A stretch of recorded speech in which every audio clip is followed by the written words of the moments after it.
E ci siamo anche oggi, siamo tornati, abbiamo fatto un giorno di pausa perché insomma abbiamo bisogno di riposo anche noi un pochino e dopo aver visto i vigneron della Val d'Aosta la settimana scorsa abbiamo pensato che dalle montagne della Val d'Aosta si poteva andare in un luogo leggermente più all'altezza del mare, o anzi meglio, anzi anche a meno 52 metri dal mare, perché oggi siamo con Emanuele Kottakis di Jamin che da Portofino si occupa di quel mondo che possiamo chiamare il mondo dei vini, degli underwater wines. Giusto? Benvenuto intanto. Ciao, ciao. Ciao, ciao, grazie ancora, buongiorno a tutti, buonasera a tutti intanto. Grazie Beh, Dario per averci dato questa possibilità. Parliamo di qualcosa che a noi è vicino e caro, il mare, dai, e dopo la Val d'Aosta, che è stata una puntatona, direi che possiamo scendere nelle profondità del mare, a meno 52 metri. allora, io voglio fare prima una piccola panoramica di questo mondo, perché di fatto è un mondo per pochi, non dal punto di vista economico di chi va a comprare le bottiglie, poi un pochino è anche lì, però per pochi perché nel mondo ci sono solo 30, 31 aziende che fanno affinamento subacqueo. Ad oggi mappate, nel senso, tu hai anticipato quello che in realtà stiamo cercando di capire in maniera specifica. Ad oggi noi risultano 31 aziende che operano con l'influenza marina. Influenza marina barra di lago, nel senso che Ah, undersea o ok. comunque underwater, forse in questo caso, effettivamente ha il suo significato. Ad oggi ce ne risultano 31 operativi, però è effettivamente una crescita straordinaria perché in tanti stanno cercando di utilizzare le tecniche o di cantinamento o produttive o, o addirittura in fase di raccolta, quindi sul lavoro sull'acino con il mare e con l'acqua. Quindi sì, sta diventando una vera corrente di stile, ma probabilmente lo sarà, nel senso che quasi ne siamo certi. Questa è la nostra prima impressione, no? Tra l'altro, mi dicevi che tu sei un po' il promotore, nel senso che stai cercando di pensare a una sorta di, ehm, come la possiamo chiamare, no? Noi lo chiamiamo gruppo di lavoro e poi non Gruppo di mi prendo lavoro, tutto il vabbè. merito perché c'è insieme a me un caro amico che è un altro collega produttore e tutto nasce in questi termini, nel senso che per la prima volta al mondo l'anno scorso, durante il Vinitaly, qualcuno si mette nella testa di portare di fronte a un pubblico di persone esperte e non, comunque un panel di persone che potessero dare una loro percezione, tra cui giornalisti, gli underwater wine.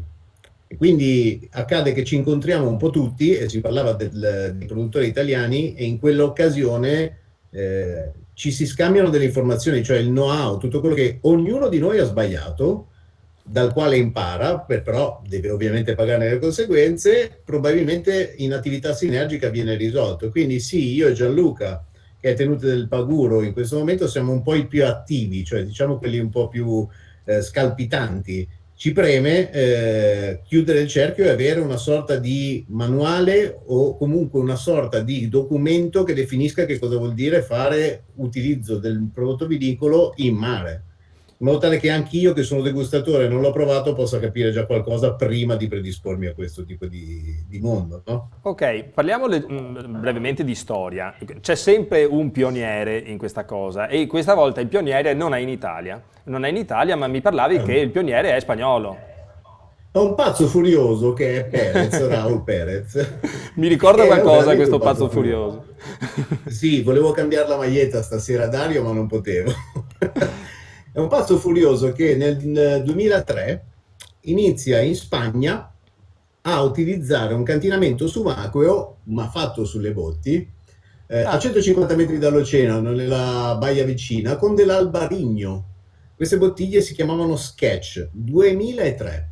Tieni in considerazione che poi il picco parte tra 2007 e 2012, cioè poi tanti altri produttori iniziano in quell'ondata, ma il primo, bisogna dargli il merito, è questo Raul Perez, o Perez, non so la pronuncia, vabbè. spagnolo. Ho cap- 2003, tanti tanti anni fa, dai, 17 adesso.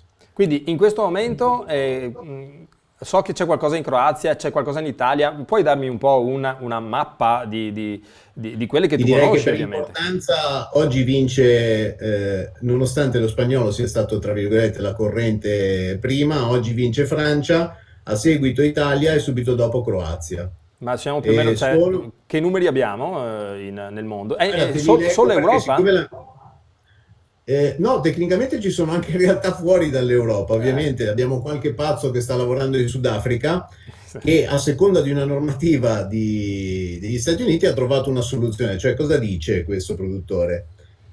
Forse non tutti lo sanno, anzi credo in pochissimi. Stati Uniti su un prodotto che arrivava dal mare ha deciso che quel prodotto poteva essere per fitosanitaria dannoso e quindi ha Ah, rifiutato l'ingresso dei vini degli Undersea Wines in US. Chiaramente noi stiamo lavorando per cercare di superare questo e chiaramente dovremmo riuscirci, nel senso che non credo che la contaminazione possa essere così evidente, però poi un sudafricano dice ok, io lo risolvo in maniera facile, prendo l'acqua di mare, la depuro, la metto in cisterne come se fossero delle autoclavi, poi utilizzo le mie botti di barrique e vado a finire in questa cisterna depurata di acqua di mare le mie botti con il mio vabbè. vino. Quindi questo è un altro pazzo furioso, se vogliamo usare quel nome, no? Sì, qua Allora siamo nel ti, mondo della sperimentazione, insomma, non della scientificità, perché poi invece tu hai fatto di questa materia un po' una questione scientifica. sai, non essendo, noi non siamo nati come produttori, no? Jamin, questa società, piccola società, veramente rimane piccola perché comunque sono tre soci fondatori, tutti del territorio del Portofino, autofinanziati, nascono come azienda startup innovativa. E l'obiettivo era quello di intervenire in un'evoluzione che fosse su un prodotto vitivinicolo metodo classico, lavorando sulla compensazione delle masse energetiche, cioè quindi su un'equipollenza isobarica che lavorasse alla pressione interna del prodotto spumante con la pressione del fondale. Questo per cercare, e poi fortunatamente il nostro partner socio è un produttore di champagne, perché se il vino lo facessi io probabilmente non sarebbe così buono, non ne ho le capacità. Quindi, scusami, ti Eh, interrompo, stiamo parlando vai. che tu lavori uno champagne Noi facciamo fare in uno affinamento in champagne. abissi. In abisso, Esatto, allora adesso noi non so facciamo bene come fare questo. chiamarlo, cioè come si chiama questo Adesso tipo di troviamogli affinamento? Troviamogli un ma nome. troviamogli una formula, uscirà mentre ne parliamo, noi la chiamiamo in un modo, vediamo se poi in realtà può essere accettata. È tutto nuovo, no, in questo mondo. Allora, questo nostro socio produce da una parcella dedicata 3.000 unità. 3.000 unità che sono 3.000 bottiglie 075 di Champagnotta, ovviamente in Francia, ed è praticamente l'equipollenza della first pressing, la prima pressatura. Sì. Chiaramente c'è del taglio, quindi è un vitigno adottato che è in coltivazione biologica, ma si deve chiamare sostenibile perché dopo 5 anni il disciplinare lo concede. Con questo prodotto che però è fatto customizzato per questo processo, cioè doveva avere determinate caratteristiche in base per dare un risultato chimico, fisico e degustativo all'attività espressa. Quindi lavorare in contropressione energetica con una pressione equipollente in meno 52 metri, che è la Ok. cuvée del Allora, nostro champagne, no? dicendola, allora, lui è tecnico, dicendola semplice, bisogna No, trovare, è un tecnico nel senso che gli piace parlare per numeri, no? È il suo mondo, però diciamola semplice, bisogna trovare la profondità corretta per fare in modo che la pressione esterna e la pressione interna, bene o male, si equivalgano, corretto? esattamente questo. Ok, E siccome in pochi lo sanno, lo champagne mediamente ha una pressione interna dopo la sboccatura del Gauchman tra i 5,7 e i 7 bar, eh sì. che è una pressione impensabile perché una gomma di un autoveicolo penso che sia sui 2,5, quindi vuol Eh dire sì, già no, 2,2, una pressione 2,5, sì, molto sì, importante, no? assolutamente. Però 52 metri per un subacqueo è già una bella impressione del peso, no? Quindi effettivamente ecco le masse energetiche che lavorano. Infatti, guarda cosa stiamo mostrando. Ecco, il Questo, subacqueo è lui. che è Lui un è robot. meno 52 bot, perché è così soprannominato da noi, è il nostro operatore subacqueo. Cioè. Lui lavora come se fosse un operatore e va a coordinare e a mappare tutte quelle che sono le nostre operazioni prima di fare arrivare un intervento umano. Questa è una delle nostre casse di collezione in riemersione. Come vedi, non possiamo sostare nell'area di Portofino perché è interdetta la navigazione all'ormeggio, quindi dobbiamo utilizzare un sistema che sia una cima a doppia mandata che fa gravitare, tra virgolette, queste nostre casse Ho per capito. arrivare al punto, coordinate dal robot, cioè il meno 52 bot. Ho capito che l'avete proprio chiamata così. Ok, È un nome quindi, simpatico. quindi allora ti dico onestamente che tempo fa abbiamo fatto una pillola su uno di questi underwater wines, chiamiamoli così, no? Mi piace di più Sì. che Abissi, l'internazionalità qualche volta è più bella. E devo dire che una delle critiche che abbiamo ricevuto di più a questo tipo di affinamento è che la gente diceva, beh guarda, se prendi una bottiglia affinata a meno 52, prendi una bottiglia affinata in grotta piuttosto che in cantina, molto probabilmente sono simili. Però voi ne avete fatto uno studio. È la, no, è la verità, nel senso che chi lo dice molto probabilmente. In realtà, Ah. tecnicamente non è così. E fortunatamente non è così, nel senso che noi non avremmo potuto chiudere il cerchio di questo brevetto, però quello che tu dici è esattamente quello che noi riceviamo quando facciamo o una masterclass o i nostri clienti si approcciano al nostro mondo, alla nostra azienda.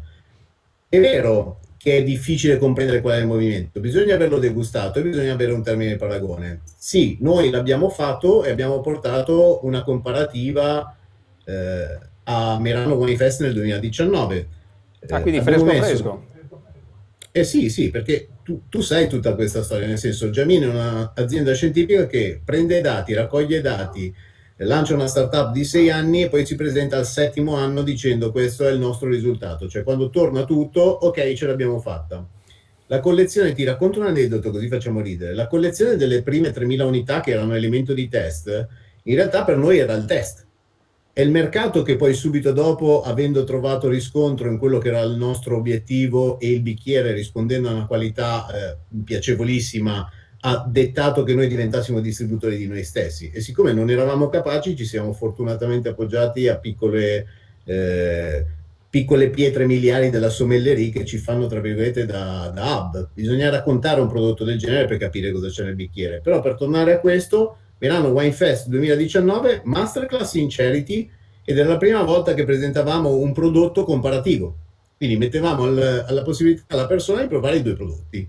E l'abbiamo poi il giorno dopo replicato in Catwalk, che è la giornata di Sì, chiusura di sì, Champagne, certo, è l'ultimo dove giorno.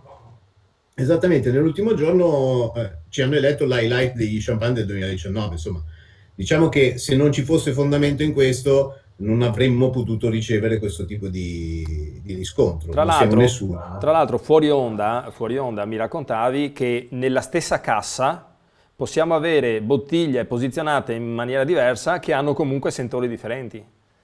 È divertente questa cosa. La prima orizzontale sempre nel 2019, perché ci siamo presentati che era fine 2018 al pubblico e quindi nel 2019 abbiamo iniziato a fare questa azione di spiegazione verso il nostro cliente o comunque l'amatore che voleva conoscere di più, come sta accadendo adesso, no?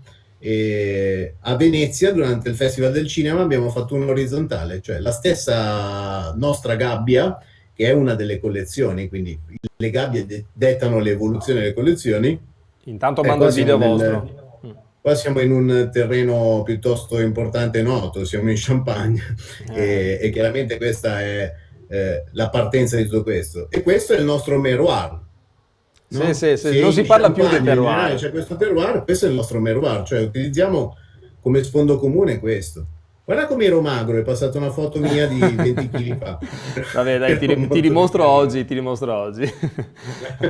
Ascolta, allora io Allora, volevo far vedere tra l'altro anche la bottiglia, poi mi concludi, volevo far vedere la bottiglia perché comunque questa cosa ha anche un fascino aggiuntivo, oltre alla qualità del vino che voi fate attraverso lo champagne, ma in giro ognuno userà i propri vitigni, immagino cose differenti. Adesso assolutamente. prima avevi citato anche il vino, quello spagnolo, però devo dire che la bottiglia diventa quasi un oggetto di arredo. Assolutamente, no? No. Guarda, adesso ho due tipi di risposte, quella di pancia e quella razionale. Te le do tutte e due, così Vai, almeno non sbaglio. vai, La vai. prima, no, non è un elemento di arredo. E mi ricordo che, no, perché sono assolutamente d'accordo A con me te che è piacciono molto molto. bella. Ah, ma anche a me ovviamente, però siccome non abbiamo fatto proprio nulla in questo se non metterci l'etichetta, perché poi questo È è, la natura, no? È la il resto lo natura. fa il mare e si chiama stato dell'arte, no? Potremmo aver preso una bottiglia di gasolina, cioè di gasolio, e averla immersa, il risultato è che è bellissimo. Ma questo non significa molto, ma per dire, È chiaro che quello è un aspetto importante, è come un gran bevante che ti porta a predisporti verso una degustazione. Quindi il fatto di vedere un riscontro marino ti porta già ad aprire alcuni elementi recettivi nella degustazione. Ma noi siamo sempre fissati su il prodotto e il risultato, che se non è qualitativo, eccellente, non ha un sostegno fisico-chimico, per noi non vale nulla. Sì, Avete beh, voluto ma fare il certo. souvenir, No, avremmo no, fatto vabbè. dell'altro, ma era una battuta, Dario, mi No, sono ma no, scaldato perché lo so bene, nel senso che per finta. lo so bene. Allora, c'è un aspetto secondo me fondamentale, è che se tu comunque hai due vini di ottima qualità, ma uno ha un'etichetta, parlando dell'etichetta qua, ha molto di più dell'etichetta, o comunque una presentazione diversa, c'è poco da fare, ma tutti noi siamo normali, siamo attirati dal bello e una cosa del genere ti porta comunque a guardarla, va bene? Dopo c'è da Sono dire. assolutamente d'accordo. Dopo c'è da dire, e qua me lo confermerai tu, che un affinamento di questo tipo aumenta un pochino i costi. Un affinamento di questo tipo aumenta tremendamente i costi perché è evidente che rompe uno schema e se non porta a un risultato che ne giustifichi i costi è meglio non farlo. Quindi sono assolutamente d'accordo con te. Nella fattispecie, se questo risultato non avesse portato un prodotto nuovo, cioè la semplifichiamo per non essere tecnici, se no mi redarguisci subito, perché so Esatto. che mi mordi subito. Per essere molto semplici, noi che cosa abbiamo fatto in questo brevetto? Abbiamo reso una molecola di CO2 maggiormente integrata, quindi abbiamo reso quello che era il perlage, che è una componente fantastica della bevuta di uno champagne, maggiormente integrata e più fine, però potenziando e accelerando uno stato evolutivo che di solito si fa in cantina e che nel tempo, Dom Perignon 1983, ci farà sicuramente trovare una bolla che non è quella del De Gourmand. Noi abbiamo tra virgolette piegato le due curve, questo era l'obiettivo, no? Ok, Evoluzione, complessità e ossidazione in su verso un mantenimento della qualità di finezza e un miglioramento della stessa. allora se non ho capito male, perché non Vai, vorrei aver mi stai confuso. mordendo. No, no, no, no, no, no, no, nel senso che tu vuoi dire che questo sistema qua comunque accelera un percorso che sarebbe più lungo? Sì, in realtà i dati fisici dicono questo e la degustazione pure, cioè la comparativa che dicevamo prima è fatta con un 18 e un 24 mesi privilege. Che cosa significa? Che le bottiglie appartengono alla stessa produzione. Sono state immerse lo stesso giorno, una delle due è stata tolta 6 mesi prima dell'altra ed è andata in cantina terrestre. Ora, per evidenza, la stessa produzione, la stessa anzianità deve avere lo stesso effetto del bicchiere. Ah sì. In soli 6 mesi i due bicchieri erano tremendamente diversi, a conferma della degustazione che hanno fatto le persone che erano di fronte a noi, tra cui credo che una persona che sia piuttosto credibile è Helmut Kocher, fondatore, altrimenti non l'avremmo colpito così tanto. Sì, stiamo Che parlando del non è una fondatore, persona per che... chi non lo sa, è il fondatore il fondatore, è il patron, adesso credo anche fondatore del Wine Merano Wine Hunter. Fest, ok? Quindi Esatto, è Wine Hunter. una persona di assoluto spessore, insomma, Sì, lo è, lo è. lo Una è. persona splendida, Oltre tra che essere l'altro. Però simpaticissimo, tra l'altro, che da un alto tesino non è che non te l'aspetti, perché adesso non vorrei che qualcuno si offendesse, però gli altoatesini sono un attimo più seri, no? no, Delle no, in persone. realtà è uno schermo, ho imparato Madonna, è con pazzesco, lui e con l'esperienza che sembrano cattivi, in realtà no, sono simpaticissimi e sì, che sì, non sì, è sì. un po' un umorismo inglese, dai, mettiamola così. Sono assolutamente Comunque lui, ad d'accordo. esempio, ecco, ti racconto l'aneddoto, facciamo un po' ridere, che sennò sembro tecnico e poi tu mi mordi. Helmut, mi ricordo quando è entrato, ovviamente dice, ok, come va l'esperienza? Ci sono due cose che posso fare oggi. Metterti nel bicchiere i due prodotti e dimostrarti che il nostro brevetto ha un significato. Se ho sbagliato, esco di corsa e chiedo scusa. Se ho ragione, ti ringrazio per averci invitato. Credo che siamo rimasti all'interno del catwalk. Ok, ok. Allora, facciamo un giro per le domande. Allora, a qualche domanda più o meno abbiamo già risposto perché Alberto Bonomo, che è un nostro follower storico, oltre che un Grande amico, Alberto Bonomo, adesso lo vado a cercare, lo voglio anch'io come amico. dice, oltre al fascino ci sono dei costi maggiori, l'abbiamo detto, direi forse a parità di qualità è tutto da vedere, No, giusto? è esattamente quello che avevamo anticipato, nel senso, dipende poi da ogni player, cioè da ogni persona che esercita un'esperimentazione in mare. Se non trova un valore aggiunto in quello che ha fatto, è evidente che sta facendo souvenir. E se fa souvenir, se deve ricaricare il costo del souvenir, non può permettersi queste operazioni o quantomeno deve ricaricarle al cliente, però il gioco poi si rompe velocemente, no? Ok, poi abbiamo un'altra Manuel Pozzi che dice quali caratteristiche aggiunge o modifica rispetto al metodo tradizionale. Non credo che ci siano Posso? aggiunte, vai, è il tuo mondo. Però qua ci vogliono 12 puntate. No, Allora, le faremo, le Manuel, faremo. ciao. Dipende, è veramente un algoritmo complesso. Nel senso, vi ho detto che l'Undersea Wines non significa solo prendere una bottiglia e metterla in mare, no?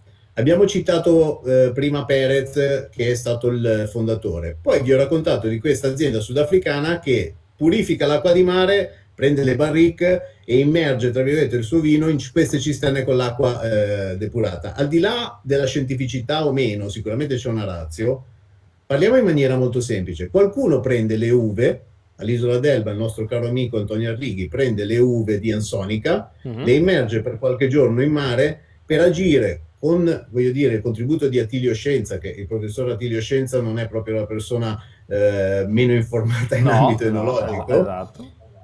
Con il suo contributo riprendono la vecchia tecnica, quindi lavorano sull'acino per operare sulla parte di pruina e ottengono un risultato che restituisce al vino prodotto, quindi ancora prima della produzione del vino, capisci? Ok. Questo è un metodo, però un Undersea Wines. C'è chi invece fa la presa di spuma al fondale, che è tappacorona muto ovviamente, quindi senza microossigenazione, azione dei lieviti e autolisi, e lo fa in fondo al mare. E questa è una fase produttiva. C'è chi addirittura interviene, noi nello specifico, nella fase di evoluzione in vetro, che tu dici, ma allora cosa serve? Beh, parliamo di altri vini, e lo dico da bevitore. Se io vado in Piemonte e mi compro una bottiglia di Rinaldi, insieme a te oggi siamo in due, andiamo a comprare Rinaldi, Mm. ce lo portiamo a casa, sarebbe già una bella giornata tra l'altro, ce lo portiamo a casa, lo mettiamo io sulla mia terrazza a 40 gradi, e sto esasperando, e tu nella tua cantinetta. Lo beviamo tra un anno. Secondo te abbiamo lo stesso prodotto? Assolutamente no. Ovviamente no. Allora, questa è una rottura per dire, in realtà anche la fase post-produzione, che si chiama evoluzione in vetro, che è il processo ossidativo, che grandi vini possono fare, non certo il vino novello, quindi non stiamo parlando di quello, quel processo è fondamentale, altrimenti perché aprire bottiglie del 1970? Sì, sì, certo, Siamo assolutamente. impazziti? No. Allora, quel processo non è normato da nessun disciplinare perché nessun disciplinare può dire al cliente finale che deve fare determinate cose, ma in realtà è una componente importante, quindi su quella siamo intervenuti e abbiamo lavorato per cercare di ottenere il risultato su uno champagne, che è un vino che è in grado di andare in evoluzione nel tempo, questo è evidente, no? Sì, sì, Tecnica. assolutamente evidente. Allora, Ma non è l'unico ovviamente, in Italia siamo molto no, bravi, ci sono Madonna. anche dei... Assolutamente. Allora, ci chiede invece, no, non è che ce lo chiede, Andrea Borselli dice erano mesi che avevo voglia di assaggiarli, in questi mesi, ora poi c'è il lockdown, ma c'è un modo, cioè voi siete appoggiati a qualche e-commerce, lo vendete voi direttamente? No, noi non siamo appoggiati a nessun e-commerce perché la nostra collezione è piccola, però Di possiamo quante bottiglie risolvere stiamo il problema. parlando? Noi immergiamo 3.000 bottiglie e ne ritiriamo a regime il prossimo anno 3.000, però nel Quindi frattempo poco. abbiamo creato le varie evoluzioni, no? Quindi la stessa collezione, come ti dicevo, si muove nel tempo e produce vini differenti nel bicchiere. Comunque credo Siccome c'è un che... aspetto accelerativo, Scusami, no, scusami, finisci? no, no, no, dicevo, siccome c'è questo aspetto chiaramente di differenza tra l'evoluzione, è ovvio che ogni nostro prodotto appartiene a una collezione. Quindi la gabbia di cui parlavamo prima è una gabbia da 500 unità, noi ne mettiamo in commercio 423. Come abbiamo fatto? Ci siamo appoggiati agli ambassador, sono di solito ristoranti stellati o non, o comunque l'altissima sommellerie. Abbiamo chiesto agli amici, colleghi, se avevano voglia di avere questo prodotto in esclusiva. Loro hanno 24 unità per ogni zona, realtà, e quindi tramite loro distribuivamo anche il privato. Oggi purtroppo gli ambassador, che sono i ristoranti, sono chiusi, quindi Giamin cosa fa? Riceve le richieste ed evade direttamente a casa senza far pagare lo Ok. shipping, perché è l'unico modo per... Quindi se qualcuno delle persone volesse provare ad assaggiare una bottiglia del genere, ti contatta direttamente a Può Jamin. contattare dal sito Ok, giaminsrl.com, lì ok. c'è il modo per richiedere le informazioni. Ecco, una cosa che non facciamo, perché non è un e-commerce? perché in realtà questa bottiglia a noi comunque interessa questo. Dobbiamo raccontare il metodo in modo tale che chi ha nel bicchiere poi il prodotto possa Sappia. capire che cosa abbiamo fatto. Se no, Ha poco si senso. vende facile, se la mettiamo online si vende facile, però non è il nostro obiettivo. Noi abbiamo fatto un metodo, no? Condivido, tu sai che io sono uno storyteller, adesso non è bellissimo questo termine, però sono uno che racconta storie nel mondo del vino. Non ho capito la frase, non parlo l'inglese. Quindi... Ok, allora, sono un cantastorie, adesso mi metto il bardo e insomma mi piace raccontare, piace a noi di Acino Nobile raccontare storie legate al vino, quindi sai, quando c'è una storia dietro e soprattutto una storia non basata su nulla, perché te comunque la ricerca l'hai fatta, le evidenze scientifiche ce le avete e quindi alle persone che spesso ci contestano questa cosa che il vino fatto in grotta o insomma è praticamente identico, non è così, signori, non è così, quindi lo dovete Tra l'altro assaggiare. possono anche provarlo, nel senso che basta prendere prodotto che è sempre lo stesso nelle varie evoluzioni, quindi per arrivare a un 24 mesi privilege devi aver passato prima gli step, cioè c'è anche questa politica, Sì, no? sì, sì, sì. Noi non vendiamo il 24 a chi non ha provato i precedenti, così ha la possibilità di... Su che fascia di prezzo siamo? Perché non te l'ho proprio mai chiesto, quindi... Non ne abbiamo mai parlato, in realtà non è un'informazione segretata. Noi lasciamo liberi, tra virgolette, i concessionari e gli ambassador di applicare il loro prezzo in base alle scorte. Spiego meglio. Per i 12 mesi abbiamo indicato un prezzo tra i 200 e i 220 al pubblico, quindi per Ok, singola unità. Per i 18 mesi abbiamo chiesto di rispettare almeno un prezzo di 360 euro, è quello che noi applichiamo a Portofino, cioè quindi noi applichiamo in Portofino questi prezzi e vogliamo che vengano mantenuti. certo. Per i 24 mesi siamo a 420 euro unità, il 30 mesi non è ancora in disponibilità stock, però è anche vero, e me ne rendo conto perché ce le hanno inviate dalle aste, il prodotto quando un ambasciatore ne ha solo 3 bottiglie ed è ricercato, probabilmente il prezzo non è quello di base. Quindi, E questa è la verità. quindi in un certo senso, quando prima ho esordito dicendo che questo non è un metodo per tutti, diciamo che forse anche la bottiglia non è per tutti, perché insomma spendere 400 euro per una bottiglia, ragazzi, nel senso che forse se si sposa mia figlia... Sono assolutamente d'accordo con te, fortunatamente invece ci sono persone che hanno piacere di avere questa bottiglia che, nel senso, è una bottiglia diversa, è difficile da reperire, è unica perché è stata fatta per questo processo ed è l'unica che fa questo processo. Tendenzialmente avere queste carte ti permette di dire io almeno la devo provare, cioè, il resto sì, l'ho sì. già bevuto tutto. Sì, sì, sì. Non è quello che esplode la bottiglia per il prezzo, perché l'altra politica nostra è quella di vendere un'unità della collezione privilege per singolo ordine. Ah, ok. Quindi proteggiamo anche questo, ma in realtà abbiamo fortunatamente più richieste della disponibilità, Dario, quindi No, beh, questo è... questo è l'ideale. Ecco, una cosa che non abbiamo detto, quanto può durare oltre, una volta che l'avete tirata su, l'avete fatta emergere dai fondali, una volta che ha fatto il suo affinamento finale, insomma, no? Uno in casa quanto la può tenere senza perdere nulla, anzi, che evoluzione può ancora avere, quanto tempo, insomma. Siamo abituati agli Tanto non champagne abbiamo che fanno... detto, esatto, non l'abbiamo detto, abbiamo capito che è champagne e poi c'è sempre la domanda di tutti che dice no, ma com'è possibile? Non si chiama champagne perché a Portofino Esatto, poi ecco aggiungiamo anche questo pezzo. questa cosa, io mi ricordo che siamo stati aggrediti da delle Dai, persone dicendo che è impossibile che si chiami champagne perché anzi vi citerò alla Louis Vuitton, eccetera, eccetera. Allora questo è alla veramente un VMH Bernard Arnault, che è sicuramente una delle aziende più importanti in qualcosina, Champagne. sì sì, un attimino. Comunque 4518 2300181 è il numero di immatricolazione del Comitato Internazionale dello Champagne per il nostro, facciamo vedere, meno 52. Comunque è uno spettacolo, a me continua a dire che è uno spettacolo questa bottiglia. Ti ringrazio, ti ringrazio. Sai cosa penso? Penso che sia meglio del bicchiere. Quindi questo in realtà è un E vantaggio. ti dirò che Allora, non vedo l'ora perché la promessa me l'hai fatta e io... io la promessa te l'ho fatta, sì, è vero, ma l'abbiamo fatta a prescindere da questo incontro, Sì, quindi sì, non sì, c'entra sì, sì, nulla. E non assolutamente, la assolutamente. pubblicheremo neanche, cioè tu la dovrai bere in Vabbè, silenzio senza telecamere. dai, Sì, lo devi fare da solo. No, questo non scherzo. non te lo posso garantire, però Lo allora, facciamo assieme allora, lo do facciamo assieme. un'occhiata, do Allora, per un'occhiata. tornare alla domanda di prima, Sì, vai, intanto io guardo le domande.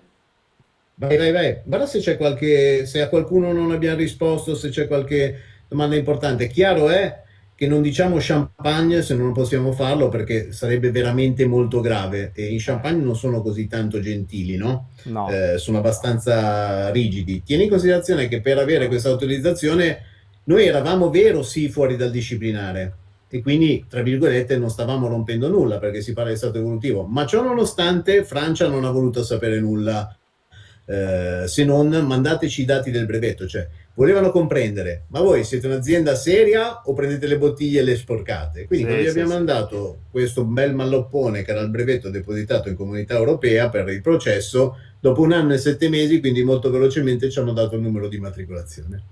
Allora, Ah, ecco, aneddoto. Tu sai che il primo champagne al mondo dopo 300 anni che scrive Underwater è il nostro? Questa l'ho fatta io ah come sì. domanda alla comunità. La prima volta che si mette Underwater, sarà magari l'ultima, non credo, perché ho visto che c'è qualcun altro che l'ha Allora, fatto. guarda, a Flavio abbiamo risposto perché abbiamo parlato dei prezzi, grazie, lo farò, quindi qualcuno mi auguro che ti chiami. Allora, diceva Manuel, diceva, forse ho sbagliato a mettere giù la domanda. Io chiedevo se ci sono differenze di gusto e olfattive tra una bottiglia affinata a meno 52 rispetto a una in cantina, per lo stesso tempo, e se Assolut- sì, quali. Adesso forse è più Assolutamente precisa. sì, però poi in realtà è quello che cerca chi deve degustare, no? Io per primo farei questa domanda. Assolutamente sì, che cosa c'è di differente? Beh, tutto quello che è il mondo del terziario, quindi il processo ossidativo, viene accelerato. Quindi tecnicamente io mi trovo una bottiglia che ha un viaggio nel tempo, immaginiamola così. Questa è una proiezione che però non è necessaria perché se sei d'accordo con me Dario posso anche decidere di aspettare 10 anni in Assolutamente. cantina personale e me la bevo. Il concetto disruptive, quindi la rottura, è stata che non solo tengo questo, ma vado invece a incrementare quella che invece è la pressione interna che lega le molecole di CO2. Quindi la finezza Non lo viene farai mai a maggiormente questa, integrata a questa altezza. Mm. e quindi tu hai un risultato di 10 anni senza però l'ammanco di quella forza energetica della CO2. Quindi che cosa trovo per rispondere alla domanda? Trovo un'evoluzione più complessa, trovo tutto quello che è un movimento di ossidazione in piacevolezza e quindi trovo la complessità del vino, che è quello che mi sta in cantinamento, ma con la performance di una bolla fine, ben integrata. Quindi questo è il risultato finale. CO2, ti leggo un passo velocemente, questo è il mio guru, Mm. che dice che è impossibile degustare lo champagne perché è un vino che si muove. Tecnicamente, qua sta dicendo tutto, è un guru dello champagne, quello che scrive questo libro. È un vino che si muove, vuol dire che senza lo CO2, un metodo classico, lo champagne, è difficile anche da degustare. È un elemento fondamentale e va preservato. Poi noi siamo abituati giustamente a sentire quel calo pressorio che dopo 5-10 anni in media porta da 5,7 a 3,7 bar. Sì, Ma sì. si percepisce, la CO2 si lega a se stessa, ha meno tensione nel reticolo e quindi tende ad agglomerarsi, no? Però la piacevolezza deve essere una bolla fine. E questa è una cosa che piace a tutti quelli che bevono metodo classico e smetto di parlare di champagne perché in Italia abbiamo dei grandi metodi classici. Assolutamente, assolutamente. Allora, io siamo arrivati oltre la mezz'ora, però ho un'ultima domanda, ce l'ho io. Eh, se le casse quando sono adagiate al fondale o le bottiglie hanno oscillazioni, si muovono? Perché siamo a Tecnicamente 52 dicevo quello metri che la, meno, no? Quindi la luce, credo che la luce ancora qualcosa arrivi, però credo che siamo al buio quasi totale, giusto? No, in realtà, guarda, 42 già gli ultravioletti sono azzerati in quella colonna d'acqua. Tieni in considerazione che una delle precedenti domande era qual è la differenza. Va, dipende. Tratto l'uva in mare, lo faccio nel processo di evoluzione, a che profondità, a che temperatura, in che colonna d'acqua. La chiave algoritmica, cioè la colonna d'acqua è fondamentale, non si può fare il nostro processo non si può replicare a meno 52 metri in Marocco, perché è evidente che ha una temperatura differente, no? E Sì. quindi ci sono delle altre condizioni. Giusto, che In quel temperatura fondale non abbiamo? c'è ultravioletto.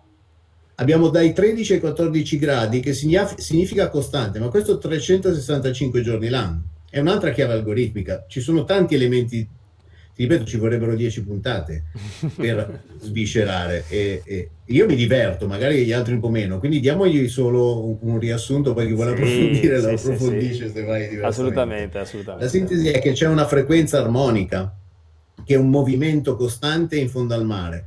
Quando dico corrente, intendo dire che è una corrente che esiste.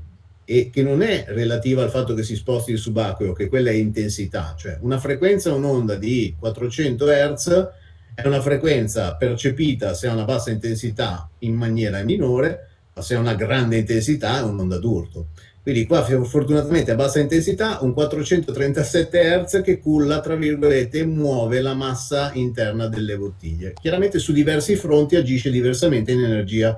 Ora divento tecnico e tu mi Sì, mordi. sì, sì, adesso ti blocco, anche perché io volevo salutare che ha appena commentato un certo, non so se ti dice qualcosa, un certo Valentino Tesi.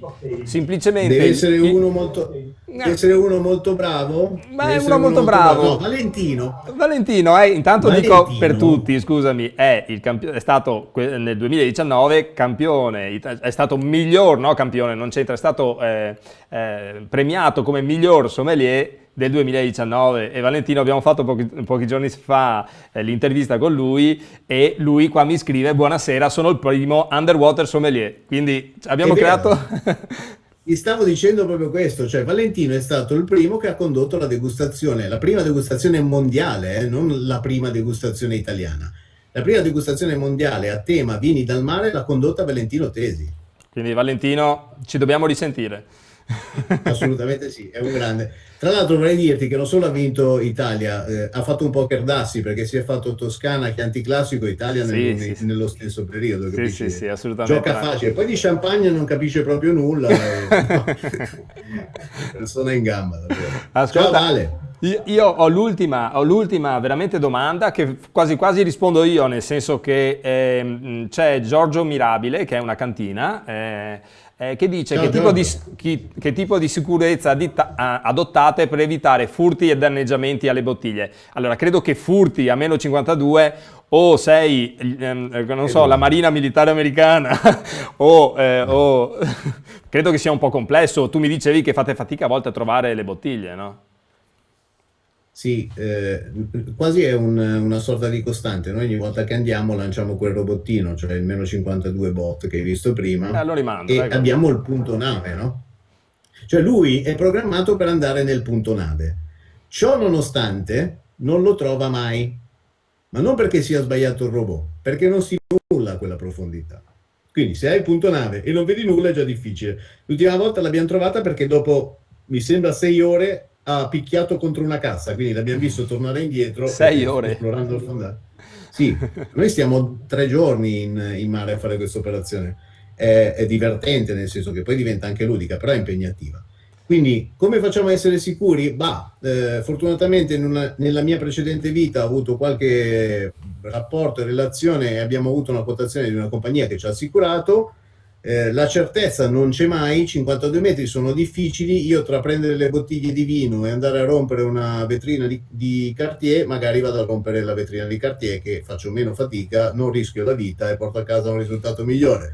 Però premesso che non induco nessuno a rubare, mi È un sembra po' che più forse semplice, sì, è è un po' più difficile. semplice. Ecco, a 10 metri in mare aperto mi sentirei di pensare che magari è un problema. In area 52 marina protetta, sono comunque, impegnativi, cioè nel senso sono veramente impegnativi. Sentimi, io assolutamente. Emanuele ti ringrazio molto, è stato veramente interessante perché questi sono Grazie a argomenti te. particolari che non si sentono facilmente e quindi avere un esperto che oltre che produttore è un esperto, perché ribadisco quello che dicevo all'inizio, è colui che sta cercando di aggregare tutte le 30-31 cantine al No, mondo. Dario, dobbiamo dare merito a Gianluca Grilli perché siamo io e Gianluca Va Grilli che bene, adesso continuiamo a fare questo. lo fai tu perché lo conosci, io non lo conosco ma mi piacerebbe conoscerlo perché ovviamente Lo questo mondo è un mondo assolutamente affascinante, intendo quello del vino, e quando si trovano delle situazioni come queste, le alberate, i vigneron d'Aosta, quindi dai mari ai monti, insomma direi che è totalmente fantastico. Io ringrazio tutti, ringrazio soprattutto te per la disponibilità e quindi Grazie a te. ci vediamo venerdì, probabilmente venerdì è confermata perché sapete non è così semplice, noi cerchiamo sempre di fare delle interviste di spessore, Emanuele è di assoluto spessore e cerchiamo di fare cose non... Stai no. dicendo che sono ingrassato rispetto alla foto di prima? Guarda, ma sarà il lockdown, sarà il È la lockdown. verità. È... Va bene, saluto a tutti, un saluto a tutti e ci vediamo venerdì. Ciao, ciao a tutti, grazie, grazie Dario.